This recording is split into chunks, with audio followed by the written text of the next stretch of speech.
کریستیانو رونالدو 10 بار جهان رو شوکه کرد. مثل دیدارش با یکی از بزرگترین طرفداراش که اتفاقا خیلی وایرال شد، یا اون حادثه مرگبار سقوط هواپیما که صدها نفر توش کشته شدن.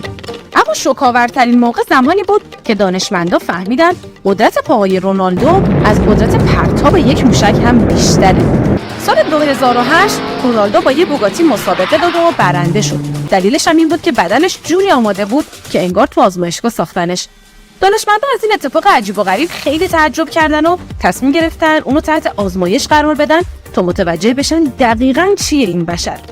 حتی اون رو مجبور کردن جایی که بهش میگن تمرینات پرشی انجام بده و با این حرکت فهمیدن جهش رونالدو از یوز پلنگ هم قوی تره. یه فکت دیگه هم که همه دانشمندا رو مجذوب و مسحور رونالدو کرد قدرت فوق‌العاده شوت‌زنی این بازیکن بود. به خاطر اینکه سرعت توپی که با پا شوت کرده بود چیزی بود که تا اون موقع تو هیچ انسان دیگه‌ای ندیده بودن.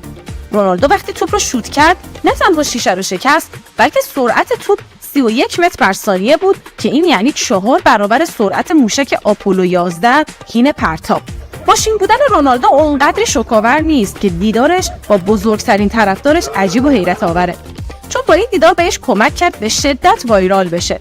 آیشو اسپید یکی از بزرگترین استریمرهای جهانه که تقریبا میشه گفت رونالدو رو بیشتر از خودش دوست داره. اسپید همیشه با ویدیوهای بازیکن مورد علاقه‌اش شناخته میشد. حتی رونالدو هم در موردش شنیده بود تا روزی که اسپید به شهری سفر کرد که رونالدو اونجا بود و رونالدو هم رؤیای اون رو به واقعیت تبدیل کرد. اون لحظه شاید خوشحال‌ترین و غرورآفرین‌ترین لحظه زندگی اسپید نبود، ولی این عکسی که با هم انداختن بیش از 14 میلیون لایک گرفت و شد محبوب ترین عکس اینستاگرام بین همه اینفلوئنسرها، اونم فقط به خاطر رونالدو. اما 14 میلیون در برابر 200 میلیون چیزی نیست. این بار در مورد لایک ها صحبت نمی‌کنم. 1 سال پیش رونالدو تو اقدامی باور نکردنی به عربستان رفت تا برای تیم النصر بازی کنه، کاری که اون رو تبدیل کرد به ثروتمندترین ورزشکار جهان. ورودش به عربستان به اندازه کافی شوک‌آور بود، چون میشه گفت هیچ کسی از یک بازیکن رده بالا مثل رونالدو توقع نداره برای فوتبال بازی کردن وارد عربستان بشه. اما چیزی که با شنیدنش مغز خیلی سود کشید پیشنهاد مالی النصر بود که حقیقتا رونالدو چاره‌ای جز بله گفتن نداشت. آره، داریم از پیشنهاد مالی $6 در ثانیه، $380 در دقیقه، $22,000 در ساعت، $548,000 در روز، $16 میلیون در ماه و نهایتاً $200 میلیون در سال حرف میزنم. چیزی که اون رو بالاتر از مسی با $133 میلیون در سال، لبران با $51 میلیون و اون رفیق توپ دوستمون که قبلا تو شیکاگو بسکتبال بازی میکرد با $21 میلیون در سال به عنوان پردرآمدترین ورزشکار سال 2023 تبدیل کرد. اما اینجا ببینین که چطور رونالدو با سوار شدن تو یکی از نایابترین خودروهای لوکس دنیا موجب تعجب و حیرت میشه، چون بوگاتی شنتو دی جی رونالدو ماشینیه که تا حالا فقط 10 تا از اون تولید شده، با سرعتی بیشتر از هواپیما حرکت میکنه و $11 میلیون قیمتشه، چیزی که حتی تیت تاجر و بوکسر حرفه‌ای سابق آمریکایی بریتانیایی هم نمیتونه بخردش. اما کارهایی هست که رونالدو بهتر از هر کسی میتونه انجام بده. برای همین بارها و بارها با گل‌های زیباش جهان رو شوکه کرده. رونالدو خداست، اما خدا هم که باشی نمیتونی از قانون فرار کنی. مثل زمانی که رونالدو به خاطر حرکت زشتی که با هوادارش داشت و حتی به خاطر اون پلیس هم درگیر شد. جریان از این قراره که تو بازی اورتون و منچستر یونایتد رونالدو وقتی بازی تموم شد و داشت از زمین بیرون میرفت، در حالی که عصبانی از باخت بود، با 2 هوادار خودش که فقط داشتن ازش فیلم میگرفتن رفتار بدی میکنه. اون با ضربه زدن به دست یکی از طرفداراش نه تنها باعث آسیب دیدن دست میشه، بلکه موبایل پسر بچه هوادار هم میفته زمین و میشکنه. پلیس شروع به تحقیق و بررسی این موضوع میکنه، در حالی که هواداراش نمیخواستن اون تو دردسر بیفته، چون رونالدو به خاطر این کار با جریمه محرومیت از 2 بازی و پرداخت $50,000 روبرو میشد. با این حال رونالدو میخواست همه چی رو جبران کنه. برای همین برای پسر بچه یه گوشی جدید خرید و توی فضای مجازی پستی گذاشت و بابت این اتفاق معذرت خواهی کرد. حتی اون رو به یک بازی رایگان تو اولترافورد دعوت کرد. هرچند همه چی به این شکل جبران نمیشد، اما حداقل کاری بود که میتونست بکنه تا هواداراش ببخشنش. اما اگر بفهمین چیزی تو گذشته رونالدو وجود داره که به خاطرش جون صدها نفر به خطر افتاد، چیکار میکنین؟ رونالدو صاحب یک جت خصوصی گلف استریم G200 بود و معمولا ازش پست میذاشت، توش میرقصید، باش پرواز میکرد و در کل چیز خوبی بود. تا اینکه یه روز موقع تیک آف کردن جرقه میزنه. هواپیما کم کم داغ میشه و اوضاع جوری میشه که فرود اومدن عادی و آروم غیر ممکن به نظر میاد، چرا که لندینگ گیر یا چرخهای فرود هواپیما شکسته بود. پس خلبان‌ها چاره‌ای جز سقوط نداشتن. تیم‌های اورژانس به محل سقوط هواپیما اعزام شدند.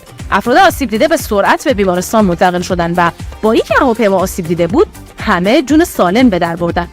رونالدو این هواپیما رو بعضی وقتا اجاره میداد و از شانس خوبش تو اون سفر از مسافرای جت گلف استریم نبود و با تیم رئال مادرید به آلمان سفر کرده بود. به هر حال این حادثه وحشتناک نزدیک بود جون صدها نفر رو بگیره. مورد بعدی راجع به یه مجسمه عجیب و غریبه. در تاریخ 22 ژانویه 2016 یکی از فرودگاه‌های کشور پرتغال به نام کریستیانو رونالدو زده شد. فرودگاه بین‌المللی کریستیانو رونالدو تو زادگاه خودش یعنی شهر مادیراست و یک باند آسفالت به طول 2781 متر داره و در ارتفاع 52 متری سطح دریا قرار داده شده. تو مراسم تشویق رونالدو به خاطر درخششش تو رقابت‌های یورو و تغییر نام فرودگاه مادیرا به اسم رونالدو از یه مجسمه عجیب غریب هم رونمایی شد.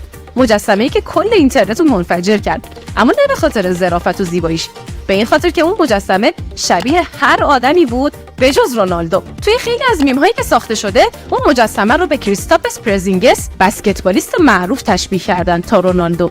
تعداد میم‌ها و شوخی‌هایی که با اون مجسمه تو فضای مجازی پخش شد غیر قابل شمارشه. این داستان تا حدی گندش در اومد که وقتی از زلاتان تو برنامه The Late Late Show پرسیدن اگه جای رونالدو بودی چیکار می‌کردی، در جواب گفت از سازندش تشکر می‌کردم و میگفتم این باعث افتخارمه که این مجسمه از من ساخته شده، اما تو باید از این کار بیای بیرون، تو اخراجی. اتفاق بعدی که میخوام در موردش صحبت کنم مربوط میشه به یکی از دفعاتی که رونالدو بدجوری در حین بازی عصبانی میشه و یه رفتار ناشایست از خودش نشون میده و در عین حال جون یه نفر رو هم نجات میده.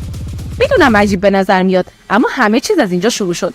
بازی پرتغال با سربستان تو مقدماتی جام جهانی، رونالدو گل میزنه و گلش رو مدافعا از روی خط برمیگردونن، اما توی تصاویر واضحه که توپ از خط رد شده، ولی داور اون گل رو قبول نمیکنه و بازی 2-2 مساوی میشه. رونالدو عصبی میشه و بازوبند کاپیتانی رو در میاره و محکم اونو به زمین میکوبه و میره تو رختکن، اما ماجرا به اینجا ختم نمیشه، چون اون فقط یه لحظه جنجالی نبود که دوربینا شکارش کنن و تیتر روزنامه‌ها بشه.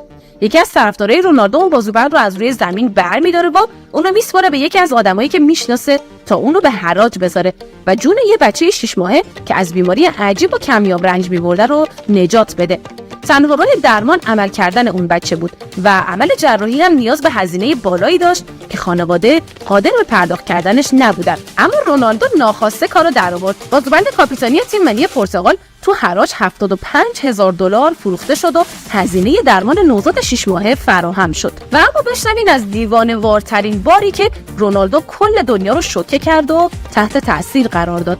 رونالدو یه بار تو برنامه پریس مورگان در قالب یه مصاحبه زنده دلیل اینکه چرا تا الان زنده مونده رو برای بقیه فاش کرد.